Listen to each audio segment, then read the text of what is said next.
Hello everyone, कैसे हैं आप सब लोग। मेरा नाम है राज भुरंगर और आज हम अपने इस लेक्चर सीरीज में सेकंड टॉपिक के बारे में बात करने वाले हैं जो है citizenship. Okay, citizenship is given under part 2 of Indian Constitution. It goes from article 5 to 11. ठीक है, हम अपने इस लेक्चर सीरीज में देखेंगे सिटीजनशिप कैसे मिलती है, इसको कैसे रिलेटेड किया जा सकता है, मतलब कैसे लॉस ऑफ सिटीजनशिप हो सकता है, कितने तरीके हैं जिससे सिटीजनशिप मिलती है और कौन कौन से राइट्स हैं जो केवल सिटीजन्स को अवेलेबल है। ठीक है, पहले हम देखते हैं कि सिटीजन होता क्या है। सिटीजन का मतलब होता है कि कोई भी इंडिविजुअल जो फुल मेंबरशिप एंजॉय करता है किसी भी कंट्री की। कुछ पर्टिकुलर राइट्स होते हैं, कुछ पर्टिकुलर संविधान में जैसे हमारे मौलिक अधिकार दे रखे हैं, फंडामेंटल राइट्स हैं जो केवल और केवल सिटीजन्स के लिए ही दे रखे हैं। सिटीजनशिप दो प्रिंसिपल्स पर बेस्ड है। पहला है जस्ट सॉली, जिसे लॉ ऑफ सॉइल बोलते हैं। लॉ ऑफ सॉइल मीन्स कि आप यहीं पैदा हुए, आपके फादर मदर यहीं के थे, आप किसी देश के रहने वाले हैं, आपके फादर यहीं के थे, दादा यहीं के थे,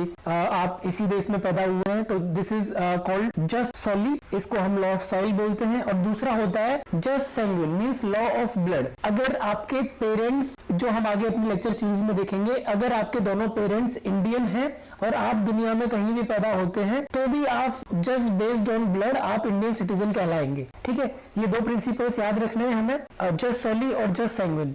5 तरीके दे रखे हैं हमारे कॉन्स्टिट्यूशन में कि किस तरीके से हम सिटीजनशिप ले सकते हैं। पहला है बाय बर्थ, दूसरा है बाय डेसेंट, तीसरा है टेरिटरी इनकॉर्पोरेशन, चौथा है रजिस्ट्रेशन और पांचवा है नेचुरलाइजेशन। बाय बर्थ से मतलब है हमारे कॉन्स्टिट्यूशन में 3 तरीके से डिवाइड किया गया by birth.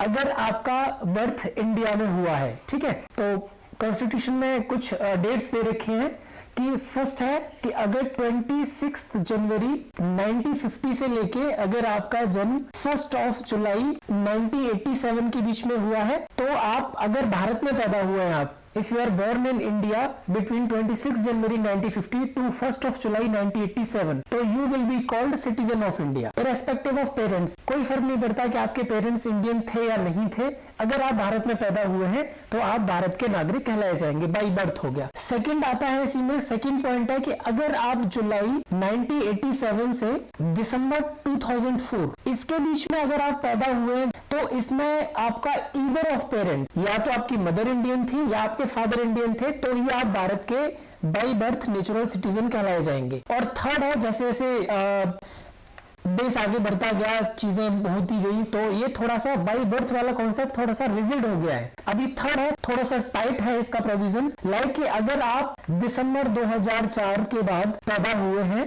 Both the parents must be Indian. Okay, ये बाई बर्थ का कॉन्सेप्ट है। सेकेंड कॉन्सेप्ट है हमारे यहाँ पे डेसेंट का। डेसेंट मीन्स कि आपकी लीनेज चली आ रही है अगर आप आउटसाइड इंडिया पैदा हुए। बाई बर्थ मैंने अभी आपको बताया, by birth means if you are born in India, और डेसेंट का मतलब है if you are born outside India. Outside India अगर आप भारत से बाहर पैदा हुए हैं तो स्टार्टिंग में, अच्छा दोनों में, बाई बर्थ में पहले हमने लूज प्रोविजंस थे उनको टाइट करते गए हैं, और डेसेंट में हमारे प्रोविजंस स्टार्टिंग में बहुत टाइट थे, इन्हें बाद में लूज कर दिया है। तो 3 प्रोविजन है किस तरीके से मिला है डेसेंट के थ्रू। अगर आप 26 जन 1950 से लेके 10th ऑफ दिसंबर 1992 इसके बीच में भारत के बाहर पैदा हुए हैं तो, और आपके केवल फादर इंडियन हैं, अगर आपके केवल फादर पिताजी इंडियन हैं तो आप बाय डेसेंट भारत के नेचुरल सिटीजन कहलाए जाएंगे। After 10th of December 1992 till 3rd of December 2004 अगर आपके फादर या मदर कोई भी इंडियन है तो भी आप भारत के नेचुरल सिटीजन कहलाए जाएंगे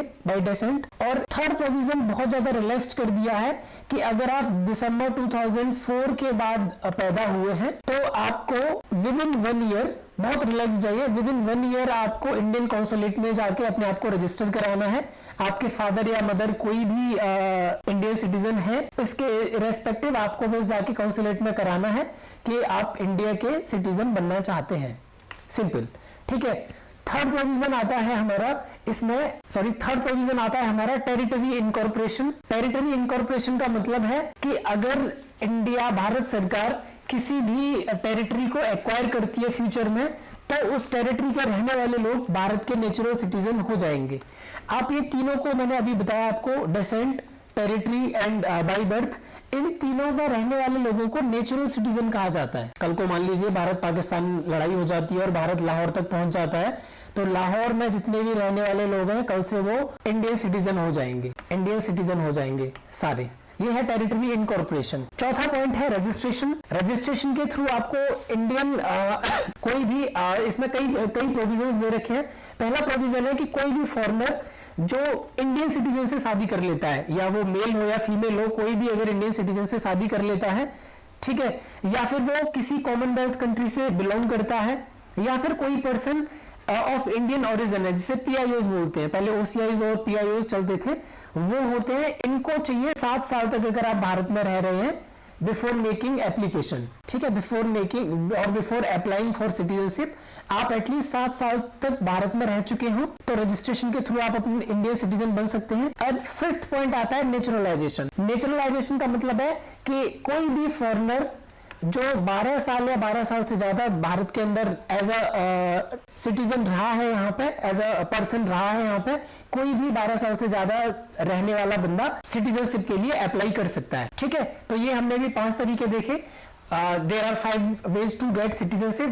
First is by birth, second is descent, third is territory incorporation, fourth is registration, and fifth is naturalization.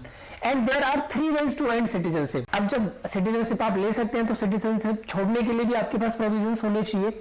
तो हमारे कॉन्स्टिट्यूशन में 3 तरीके दे रखे हैं सिटीजनशिप को रिनंशिएट करने के लिए, सिटीजनशिप लॉस करने के लिए। पहला है रिनंसिएशन। रिनंसिएशन ये वॉलंटरी एक्ट होता है, ठीक है, this is voluntary act. India में बस सिंगल सिटीजनशिप अलाउ है। अगर आप किसी भी दूसरे देश की सिटीजनशिप ले लेते हैं, या फिर आप खुद एप्लीकेशन दे के बोलते हैं don't want to be a citizen any more, तो आप रिनंशिएट कर सकते हैं। रिसेंटली आपने देखा होगा कि पिछले साल around if I am not mistaken 57,000 के आसपास लोग, पता नहीं 5700 था कि 57,000 था, इसके आसपास लोग भारत की सिटीजनशिप छोड़ चुके हैं, ठीक है। सेकंड है टर्मिनेशन। टर्मिनेशन ये है एक्ट ऑफ लॉ। हम टर्मिनेट करते हैं किसी को तो वो एक्ट ऑफ लॉ है। टर्मिनेशन हम कब कर सकते हैं?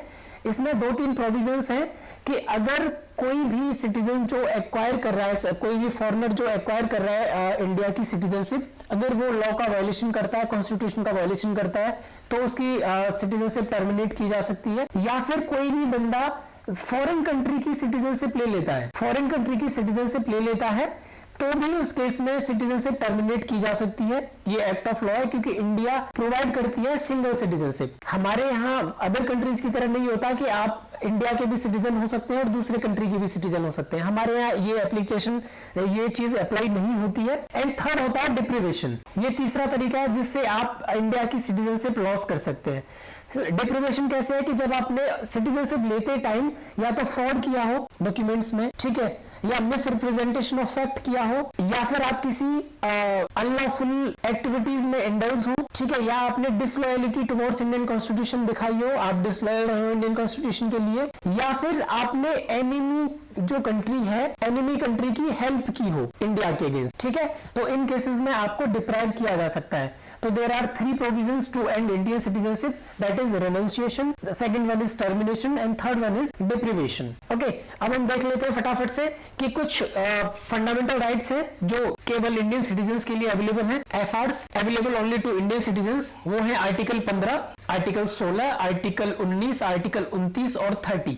देयर आर 5 फंडामेंटल राइट्स, ठीक है, आर्टिकल 15, आर्टिकल 16, आर्टिकल 19, आर्टिकल 29 और आर्टिकल 30 ये केवल सिटीजन्स के लिए दे रखे हैं, सभी के लिए नहीं है। Article 15 talk about right against discrimination on the ground of religion, race, caste, sex and place of birth. Article 16 talk about the opportunity in public employment. Article 19 talk about right of freedom, right to freedom and speech and expression.